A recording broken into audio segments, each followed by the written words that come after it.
এখন শঙ্করে ভাড়া নেবো আমি। আর শঙ্করে 15 কিলো ওজনের শঙ্কর কাটা হচ্ছে। ভাড়া হয়ে যাচ্ছি। এই দেখো 15 কিলো মেটেল শঙ্কর কাটা হচ্ছে। দেখো দারুণ সাইজ, দারুণ। 15 কিলো ওজনের মেটেল শঙ্কর। দেখো মেটেল শঙ্কর কাটা হচ্ছে কিন্তু দেখো। অনেক রকম হয়, বাঘা হয়, শঙ্কর হয়, এটা হচ্ছে মেটেল শঙ্কর, এটা হচ্ছে অরিজিনাল শঙ্কর, তাই তো? অরিজিনাল শঙ্কর, দাদা বলছে। অরিজিনাল শঙ্কর দুজন মিলে কাটছে দেখো। আস্তে আস্তে আস্তে আস্তে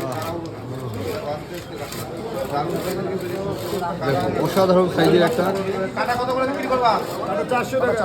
400 টাকা কাটা, 400 টাকা বিক্রি হবে। দেখো এই যে মাখন বেরিয়ে গেছে। মাখন বেরিয়ে গেছে। কই মাখনটা দেখাও। মাখন বেরিয়ে গেছে। কিন্তু মাখন, আহা মাখনের চেহারা দেখে নাও। মাখনের চেহারাটা দেখো, যে অসাধারণ, অসাধারণ মাখন বেরোচ্ছে দেখো। সুন্দর করে কিন্তু পরিষ্কার করে দিচ্ছে। মাখন মাখন সাদা মাখন একদম। সাদা মাখন, পেটের থেকে সাদা মাখন পরিষ্কার হচ্ছে। শঙ্কর মাছ কি দিয়ে খেতে হবে বলে দাও। অসাধারণ ব্যাপার। শঙ্কর মাছ মাংস মতন করে খাবে। শঙ্কর মাছ কিন্তু মাংস ব্রয়লার মুরগির তো ফেল, বাটফুলো মুরগি।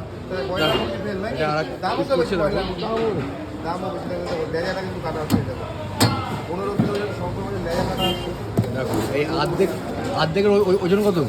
6 kilo 6 kilo 200, 6 kilo 6 kilo 200। 6 kilo 200 ওজন হাফের। দেখো